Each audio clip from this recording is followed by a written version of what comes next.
From 1878 to 1968, there were 71 lake captains that called Bayview, Wisconsin, on the shore of Lake Michigan, their home. While they lived here, they captained 195 different ships, from tugboats to schooners to steamships, in voyages that took them to every one of the Great Lakes. Join us now for another episode of Bayview, Town of Lake Captains, where we explore not only these captains, but also their ships, their homes, their families, and their lifetime of sailing adventures on the Great Lakes.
Well, hi everybody.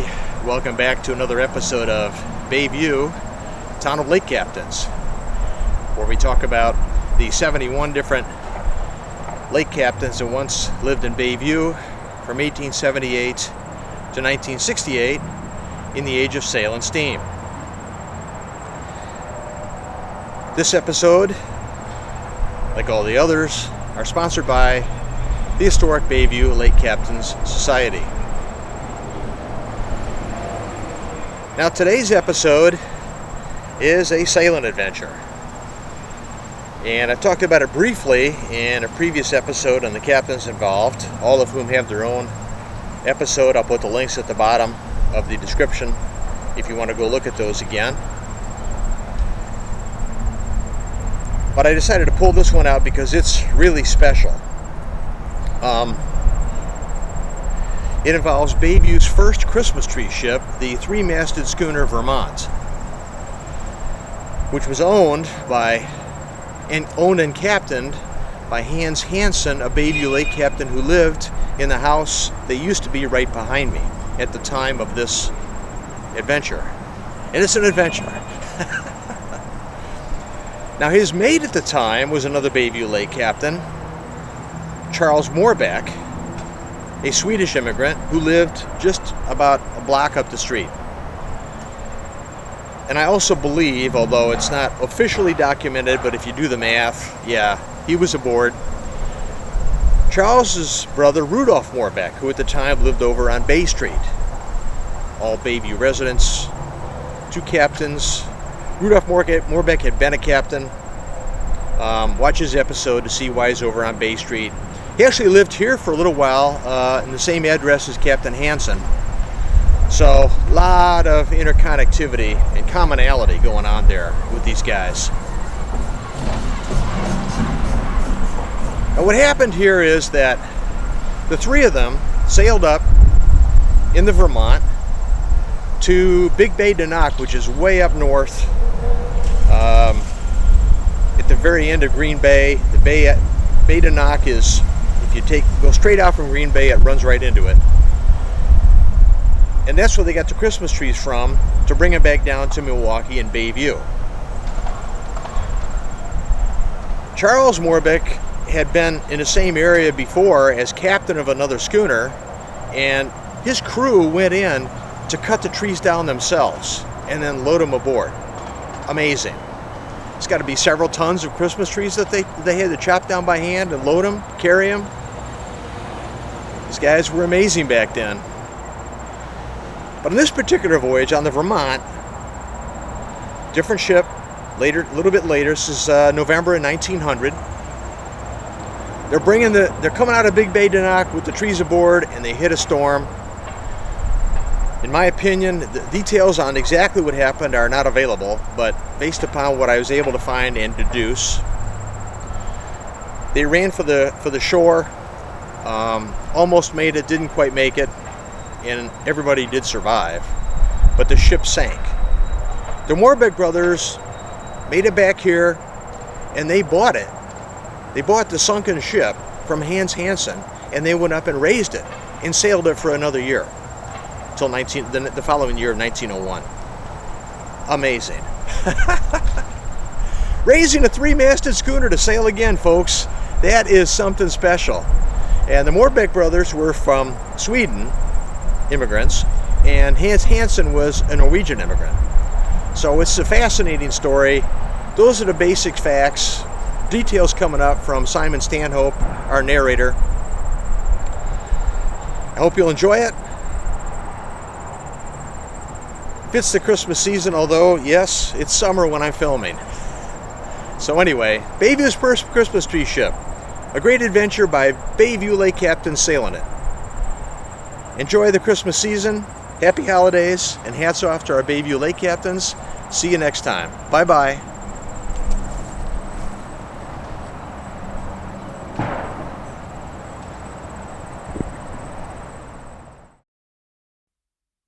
Welcome to another installment of Bayview, Town of Lake Captains, where we discuss the lives of the 71 different lake captains that once lived in Bayview, Wisconsin, during the late 19th and early 20th centuries, in the age of sail and steam. This discussion will include their ships, their homes, their families, and their lifetime of sailing adventures on the Great Lakes. Here is the map of lake captains' homes in Bayview to show you where this episode takes place. Its location focuses primarily on the large green arrow. Today we will be providing the true story of the sinking of Bayview's first Christmas tree ship, the three-masted schooner Vermont. It sank with 3 Bayview lake captains aboard in late November 1900 in Big Bay De Noc, on the south side of Michigan's Upper Peninsula. They all survived. The circumstances of the ship's sinking are not known, so what follows is our best guess, based on an analysis of the information discovered. In addition, in order to best tell the story, fictitious conversations are also provided. Neither of these pieces of conjecture affect the overall factualness of the story, taken from the book Bayview, Town of Lake Captains. All 3 of these captains have already had their own dedicated episode published on this YouTube channel, and the links to each of these is provided in the description box of this video. However, we will nevertheless still start off with a brief background on each of them, leading up to their fateful Christmas tree voyage on the Vermont, in order to provide some context for the story. Then, after this is done, a best guess of the specifics of the ship's sinking with them all aboard will be offered. We will now begin. Bayview Lake Captain Hans J. Hansen had been owner and captain of the three-masted schooner Vermont for 3 years, since 1898. An immigrant from Norway, he was like almost all the other Bayview Lake captains that immigrated from Northern Europe, in that he undoubtedly had a strong professional sailing background there before coming to America. Living at 2323 South Burrell Street since 1896, Hans Hansen was already an experienced schooner captain at the time of this story, having captained and owned at least 4 others prior to his present ship, the Vermont. 2 of these were the schooner George Barber, 1879 to 1880, and the schooner S.E.M. Thompson, which he owned and captained upon arrival in Bayview in 1896, just before captaining the Vermont. He was also co-owner, though never captain, of the schooners Spy, 1881 to 1883, and S. Tal, 1891 to 1893, while living in Walker's Point. His first 2 years as owner and captain of the Vermont, from 1898 to 1899, were uneventful. Given that he used the ship in this story to carry Christmas trees, it's likely he'd always used the ship for that purpose, among others, of course, though this is not confirmed. In June 1900, U.S. Census canvassers called on his Burrell Street home, but got no answer. Instead, they found him aboard the Vermont, tied up to the Kinnickinnick River wharf. Captain Hansen was aboard, along with the ship's mate, Charles Morbeck, who was also a neighbour of Hansen's, residing at 2456 South Burrell Street at the time. Charles Morbeck was also an immigrant, though from Sweden, not Norway. He grew up in the sailing profession as a crewman on sailing ships in the Baltic Sea.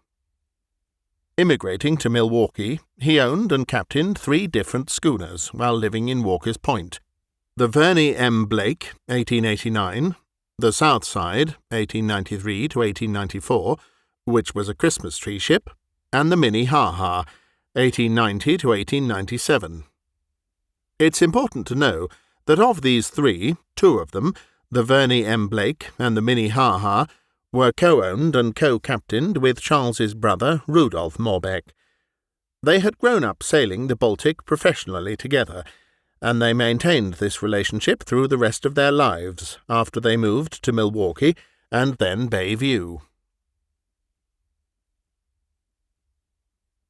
Before discussing Charles Morbeck's brother Rudolph, who was also aboard the Vermont for this Christmas tree ship story, it's important to take a moment to single out for brief discussion the schooner Southside, of which Charles Morbeck was both owner and captain.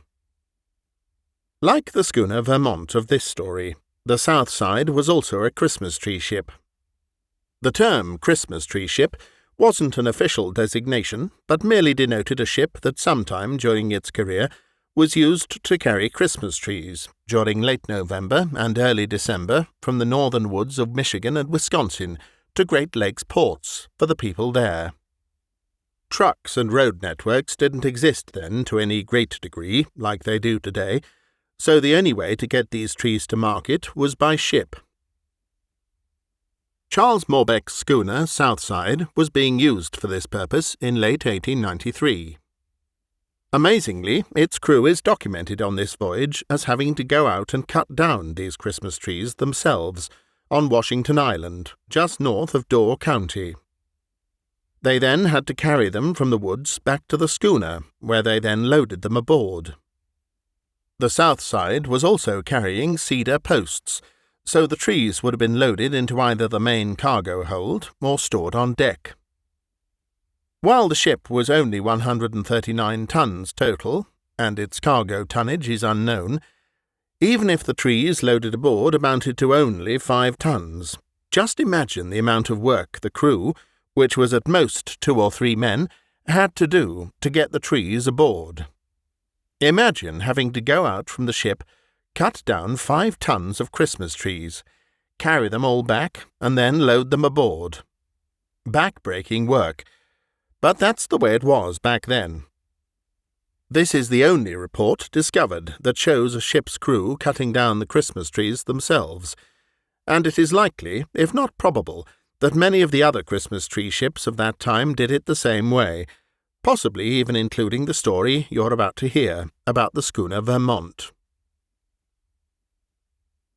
Unfortunately, not long after the Southside had loaded the trees and got under way, it ran into a storm that seemed to come out of nowhere. not uncommon on the lakes this time of year, and sank while trying to make it into Bailey's Harbour in northern Door County that December of 1893. Charles Morbeck survived, as he would also in the sinking of the ship Vermont in this story, making him the only lake captain or sailor in Wisconsin maritime history to have survived the sinking of two different Christmas tree ships.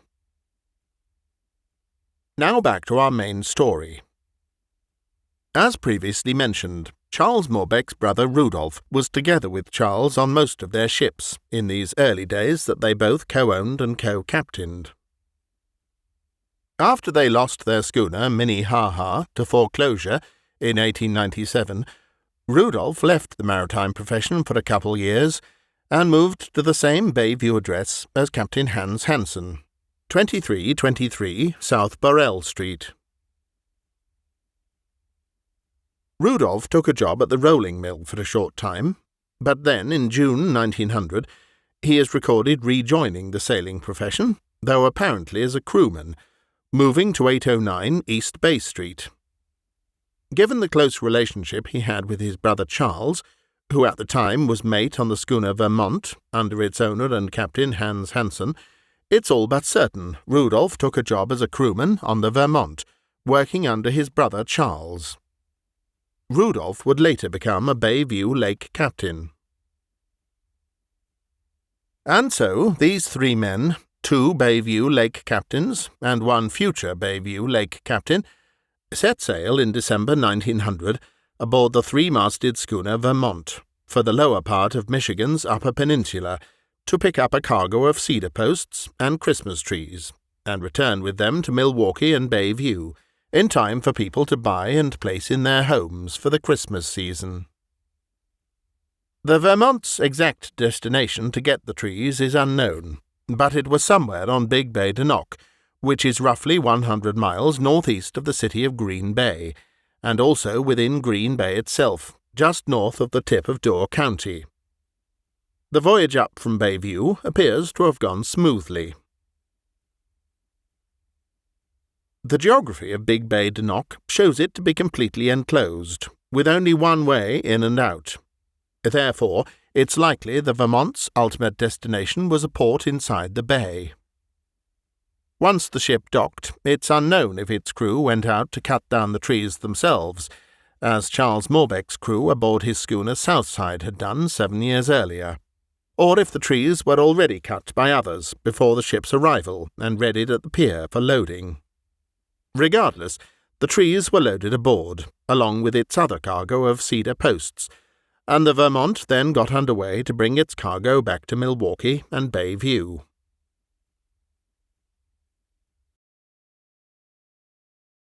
The weather upon departure isn't known, but likely wasn't the best, and probably typical of late November that far north, grey, overcast, and cold. As with most accidents at that time, it was likely the weather that led to the sinking of the Vermont. Therefore, what follows is a possible scenario that led to the shipwreck. We'll describe it for you now. A fresh breeze was blowing from the north, though not huge. Captain and owner Hans Hansen decided to take advantage of this breeze and hoist all of the sails to the top of their masts. "Make full sail, Mr. Morbeck," he hollered to mate Charles Morbeck. "Full sail, aye," replied Morbeck. He then issued more specific orders to the crew. "Attention all hands, make full sail, main, fore, and jibs, tighten all lines," yelled mate Morbeck to the crew of 10 sailors, his brother Rudolph being among them. "Set course southwest," ordered Captain Hansen, his mate promptly following by directing the helmsman to steer course 225. The Vermont looked beautiful in its full regale, and it was holding the sea well. All the sails filled up immediately, grabbing on to the strong breeze from the north. The lines held the sails taut, and the ship made good speed, about 13 knots. The sea wasn't completely smooth, but the waves were small, and the ship cut through them easily. In compliance with the maritime industry's rules of the road, They stayed on the north side of the bay, which placed them fairly close to the shore. But as they neared the exit of Big Bay De Noc into the much larger Green Bay, the wind began to change. They were no longer sheltered by the bay, and were now directly exposed to the weather coming across Lake Michigan. The northern breeze picked up into a strong wind, and worse, this wind shifted to the east-southeast, directly perpendicular to the Vermont. In mere minutes, this wind jumped to 40 miles an hour, and increasing. Captain Hansen recognized the danger, and barked out new orders. "Reduce sail! Starboard the rudder! Make course for 3:30. As before, mate and Bayview neighbour Charles Morbeck rushed to make it happen. In this fierce southeast wind, the only choice for Captain Hansen was to put the wind behind him and head for the north side of Big Bay De Noc, which was the southern coast of Michigan's upper peninsula. He was already close enough to it that if he was able to complete the turn, he could beach the ship if need be. The Vermont groaned and strained under the hard turn and huge wind. Morbeck had gotten the rudder around, but taking down the sails took longer. Too long. Slowly the ship started to turn, but it was too late. As they raced for the shore, the powerful perpendicular wind took hold of the sails and blew the ship over. In seconds, the ship capsized. Rolling over on its starboard side, the ship threw the crew, Captain Hansen, and all those beautiful Christmas trees into the icy cold water. Fortunately, the ship's yawl had been torn from its mounts and floated among the crew as they treaded water. Those crewmen closest to it managed to climb in and paddled around to get hold of the others. Eventually this effort was successful, and all were pulled from the water, though now everyone was freezing. Captain Hansen then took charge. "Okay, everybody, we're all safe, and now we've got to make it to shore. Grab an oar, and let's make for the beach." The men began rowing, while mate Charles Morbeck sat at the till. The shore was only about 1/4 of a mile away. As they pulled on the oars, both Captain Hansen and mate Charles Morbeck at the till could see the periodic flash of the Peninsula Point lighthouse off in the distance, broad on the port bow of the little yawl. With the massive wind now reaching 60 miles an hour directly behind them, they were pushed along quickly. Soon they could see a sandy beach ahead of them, and headed for that. Once ashore, they pulled the yawl up on the beach and secured it.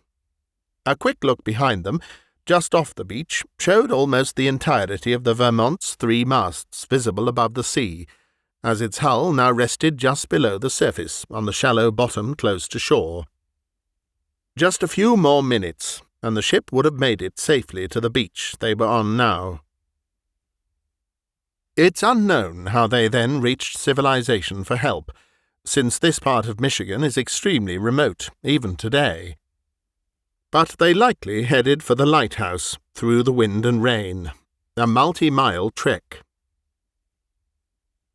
Though undoubtedly soaking wet, freezing cold and exhausted, when they made it to the light, the keeper and his wife took them inside their quarters, where they were given dry clothes, shelter and food.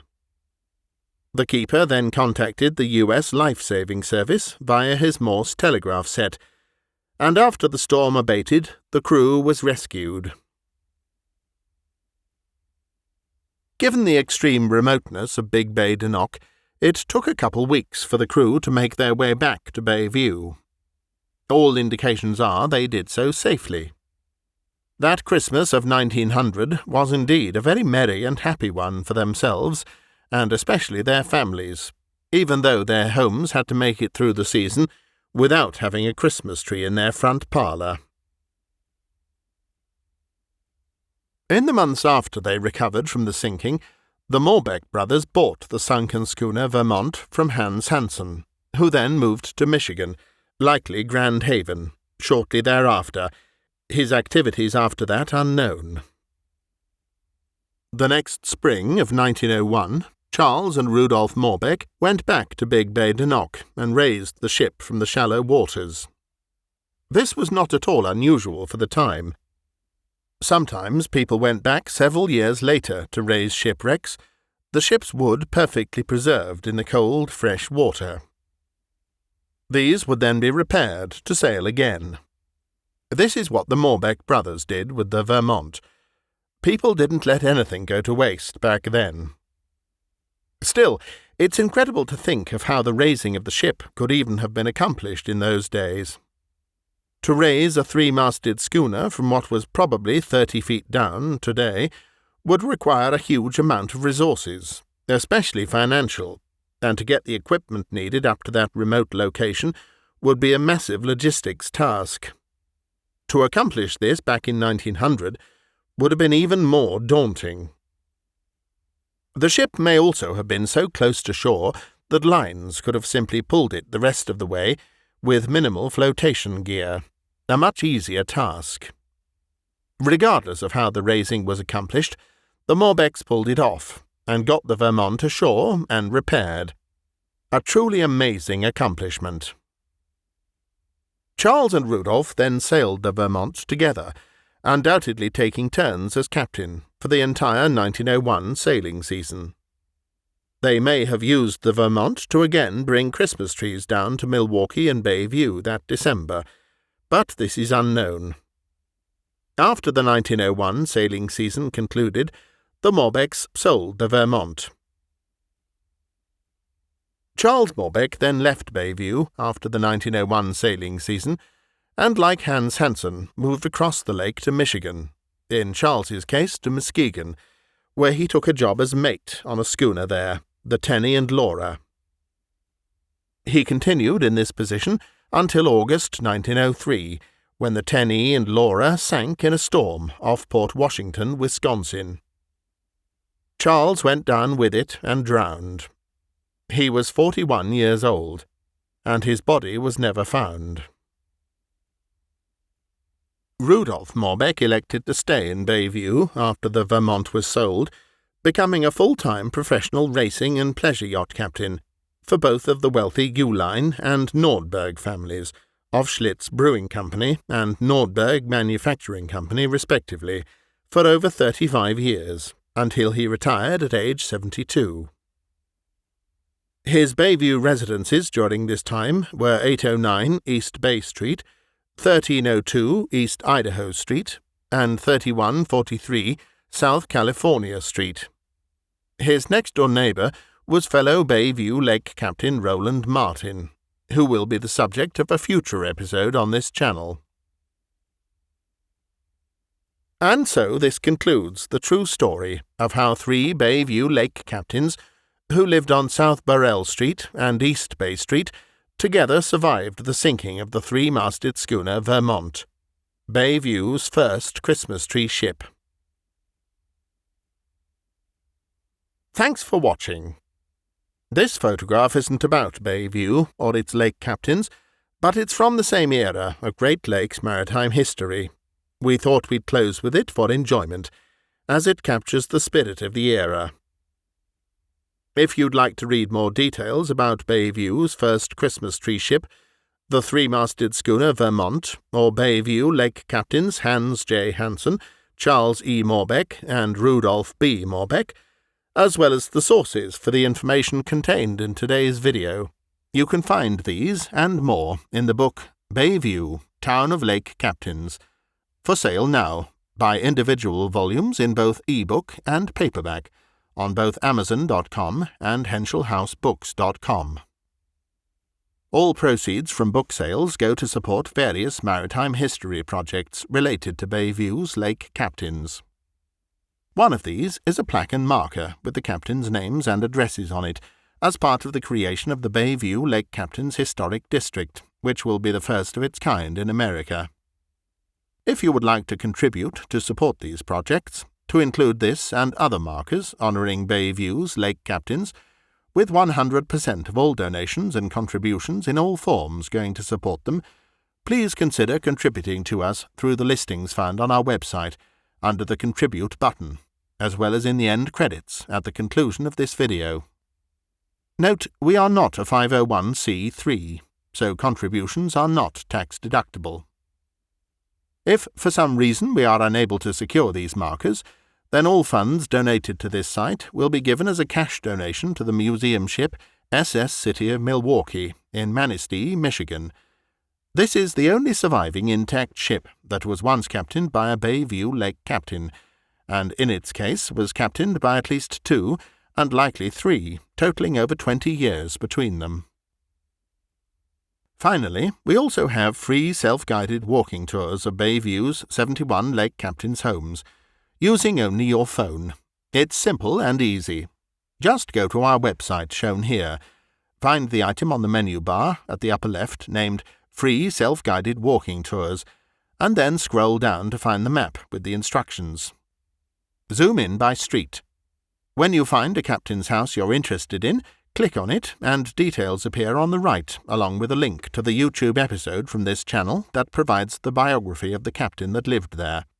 It's free, fun, and available any time you are out walking. Just bring along your phone. I'm Simon Stanhope, narrator for these episodes. Join us again soon for the next chapter of Bayview, Town of Lake Captains.